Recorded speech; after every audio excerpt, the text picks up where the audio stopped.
Good morning everyone. Yan, welcome to Masaito Homes. Yan. I'm enjoying the weather, guys. So ito yung aming lugar na very refreshing, beautiful ambience. Though it's init, still init, but we have beautiful ambience naman. May sunshine pa rin tayo. At ito yung aming pinaka-entrance gate when you come to our community or subdivision. Ito yung aming pinaka-entrance gate, guys.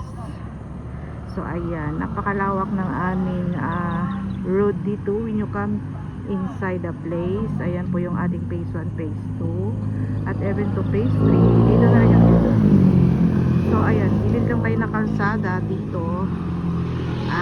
Dito sa tapat meron na tayong Alphamart. Ito yung ating Alphamart paglabas nyo ng gate ng subdivision natin. And of course yung ating Woodbridge.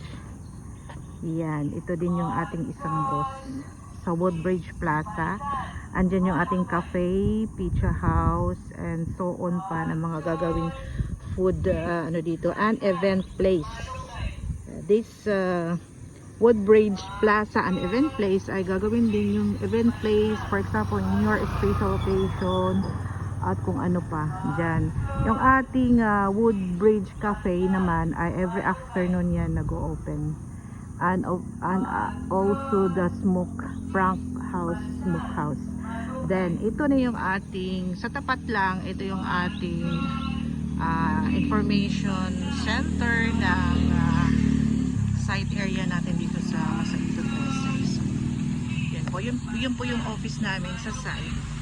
Then ito po yung lugar ng aming subdivision, yung pagpasok niyo. And of course, meron ba to sa inyo? Yung malunggay yan. Lapitan natin yung malunggay. Yes, si malunggay. Meron ba din to sa lugar nyo, guys? Yung masarap na pandesal ni kuya. O diba? Malunggay pandesal only here in Philippines, the malunggay. Pero favorite, alam mo yung mga malunggay, favorite din to ng mga Arabo, guys. Pero ang malunggay lang kasi doon, ginagamit nila sa tea or coffee. Parang malunggay coffee or malunggay tea. Yan. Favorite yan ng mga natin. So ayan. Tikman natin kuya yung mo kuya. 10 lang kuya. Actually bumili na ako kanina pero nabitin. Kasi andyan lang yung office natin dyan. So yan. Hindi kasi siya